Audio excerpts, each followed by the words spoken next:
Captain Zarrar had seen the edge of known space, but nothing prepared him for the impossible gulf that loomed beyond Sector X-27.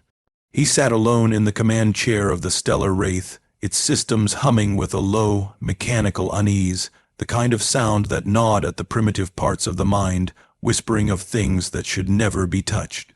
The mission had been clear enough: chart a series of gravitational anomalies detected by D-range observatories, but the closer they approached the coordinates, the more the universe itself seemed to bend around them, as if protesting their intrusion.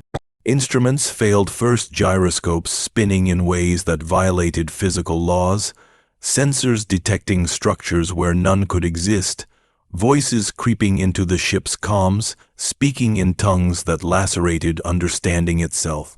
Yet Zarrar pressed on, driven not by curiosity alone but by a nameless pull, an insidious compulsion that had grown stronger with each light year swallowed behind them. It was in the heart of the null space field that the stellar wraith founded a vast, monolithic tear in the fabric of reality itself, an open wound leaking a darkness deeper than mere absence of light. It was not a place, but a state of being, a place where the rules of creation had been abandoned, left to rot into a sprawling, festering cancer of existence. The crew, what remained of them, had begged to turn back. But Zarrar was no longer fully himself. Something called to him from the other side, something ancient, something immense. He initiated the sequence that would lower the ship's quantum barriers and breach the rift. As the shields fell, the ship was swallowed whole. There was no sense of movement. One moment they were poised on the cusp of unreality. The next, they were adrift in an impossible expanse where colors bled into each other. Sounds fractured and reassembled themselves into cruel parodies of music. And the stars, oh, the stars moved like living things, watching, waiting. The crew disintegrated into madness within hours. Commander Vance clawed out his own eyes, screaming about the crawling lights inside the blood. Engineer Salas tried to tear apart the engine with her bare hands, babbling about the weeping geometry. They were gone now, their bodies absorbed by the walls of the ship. Or perhaps they had never been bodies at all in this place, just reflections.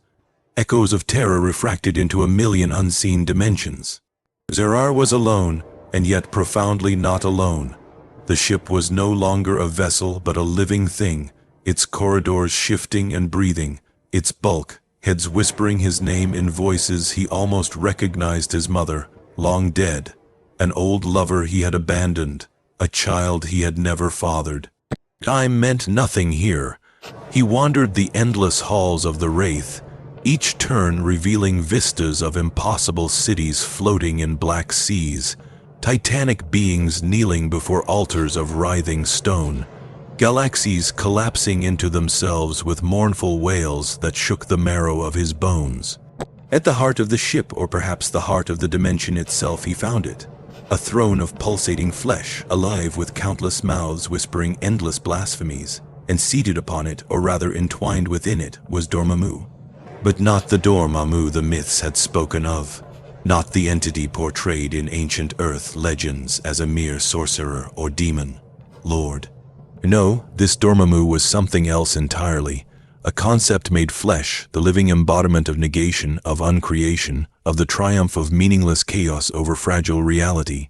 Dormammu's presence tore at the foundations of Zarrar's mind, each glance unraveling the tapestry of everything he had ever believed. Here was the terrible truth: the universe was not a battleground between good and evil, order and chaos. It was simply an infection, a mistake birthed from the dark dimension's endless void, and Dormammu was its first and only god.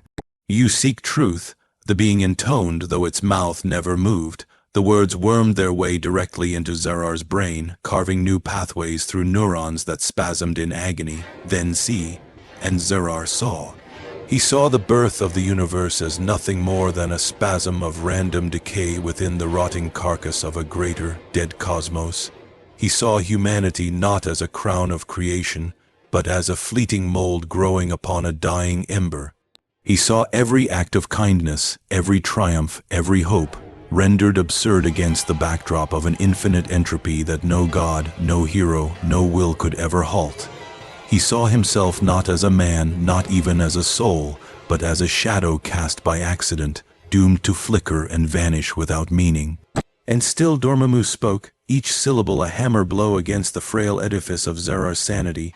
Your gods are dead, your truths are lies, your existence is an offense, a wound that festers upon the body of what once was purity, and I am your surgeon. He tried to scream, but there was no breath, no body. He was simply awareness, naked and raw, stretched across impossible vistas where geometry bled into madness.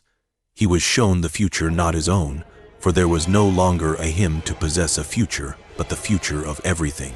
A slow seepage of the dark dimension into every crack and fold of reality, until all that remained was endless decay, endless becoming, unbeing. Dormammu was not evil, there was no such thing. Dormammu was inevitability, the final stage of existence itself. Zarrar understood then why the pull had been irresistible. He had been called, selected, chosen to witness, not to change, not to fight, only to know. Knowledge was the true horror. Action was a meaningless dream within this omnipresent despair. And still, some whisper of human stubbornness clawed at the shredded remnants of his mind.